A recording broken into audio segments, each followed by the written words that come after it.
دنیا کی زندگی میں ایمان کے ان درجوں پر فائز ہونے کے لیے جہاں اللہ انسان کا مقصود بھی ہو، مطلوب بھی ہو اور معبود بھی ہو، اللہ انسان کی پیاس بھی ہو، اس کی پکار بھی ہو، اس کا سکون بھی ہو اور اس کا اطمینان بھی ہو، اللہ تعالیٰ نے انسان کو دنیا کی پیچیدگیوں سے نکلنے کے لیے زبردست فارمولہ سورہ آل عمران کی آیت نمبر 164 میں اللہ فرماتے ہیں وَيُزَكِّيهِمْ وَيُعَلِّمُهُمُ الْكِتَابَ وَالْحِكْمَةَ۔ تین چیزوں کو مان کر اس پر اپنی زندگی کو گامزن کر کے انسان دنیا کی تکلیف، غموم اور ہموم سے نکل کر سکون اور اطمینان کی اور ایمان اور احسان کے درجوں پر فائز ہو سکتا ہے، جس کا پہلا سٹیج یزکیہم تزکیہ ہے۔ نفس کو ہر اس عیب سے پاک کرنے کا اس سلسلے کا نام ہے جس میں انسان تکبر، حسد، صغر الہمہ، کمزوری، ڈپریشن،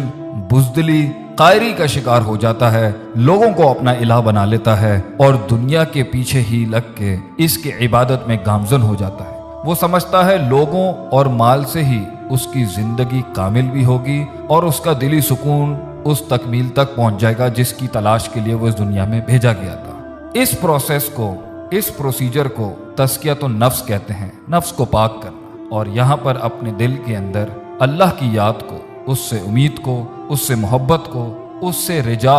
اس سے ڈرنا، اس پر توکل رکھنا، کامل اعتماد رکھنا کہ اللہ کی ذات ہی ہے جو کل تھی، آج ہے اور ہمیشہ رہے گی، اس کو اپنے اندر پختہ کرنا۔ اس پروسیس سے جب انسان گزر جائے گا تو اسے دوسرے پروسیس میں انٹر ہونا چاہیے جو ہے تعلیم، یعلمہم الکتاب۔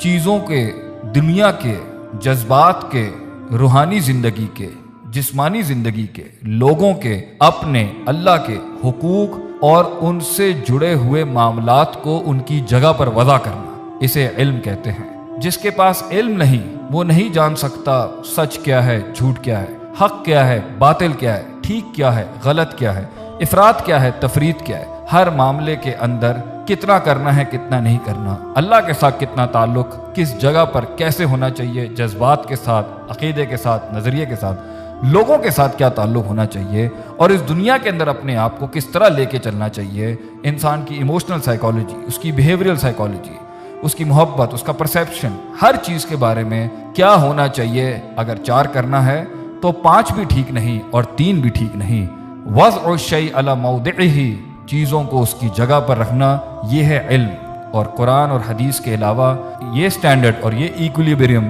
کوئی نہیں دے سکتا۔ تو اس لیے ہمیں کتاب و سنت کو سیکھنا پڑے گا، پہلے اپنی نفس کی اندر کی ان غلاظتوں کو صاف کرنے کے لیے، تاکہ ہم اللہ کی راہ میں اللہ کے ساتھ جڑ جائیں، اس سے ہمارا سکون جڑ جائے، اس سے ہمارا اطمینان جڑ جائے۔ پھر ہم وہ علم سیکھیں جس سے ہم لوگوں کی ویلیوز جان سکیں، ہم اللہ کے حقوق جان سکیں، اس کی ویلیو جان سکیں، اور اپنے جسم کی ویلیو جان سکیں، اور اپنے جذبات کی ویلیوز جان سکیں، اور اس دنیا کی ویلیوز جان سکیں۔ اور تیسرا پروسیس اس دنیا میں اپنے آپ کو کامل کرنے کے لیے، ایمان کے اس درجے کو احسان بنانے کے لیے ہے حکمہ۔ اپنے علم کو استعمال کیسے کرنا ہے، لوگوں کو اپنی بات کی طرف کیسے بلانا ہے، کیسے اپنے علم کو منوانا ہے، کیسے چیزوں کو کرنا ہے، کس طریقے سے اس دین کے رستے کے اندر لوگوں کو اس پروسیس پر گامزن کرنا ہے، تاکہ ایک انسان ایک جماعت یعنی کہ ایک امت کی شکل اختیار کر کے ایک پورے معاشرے کی اصلاح کر سکے، اور وہ پورا معاشرہ اللہ کے ساتھ جڑ کے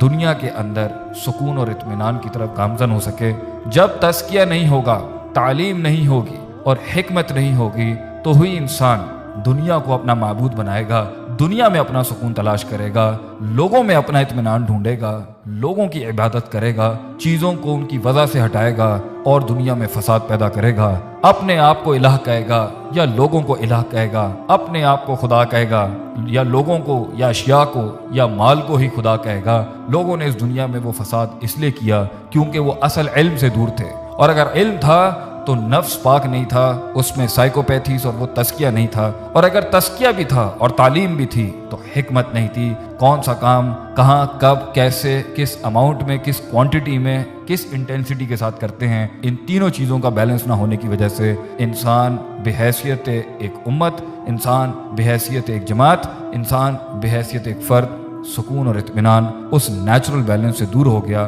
اللہ تعالی ہمیں اپنی زندگی میں اللہ کی دی ہوئی ان تعلیمات پر عمل کرنے کی توفیق عطا فرمائے، تاکہ ہم خود کو اور اس دنیا کو سکون کا اور اللہ کے ساتھ اطمینان کا ایک گھر بنا سکے۔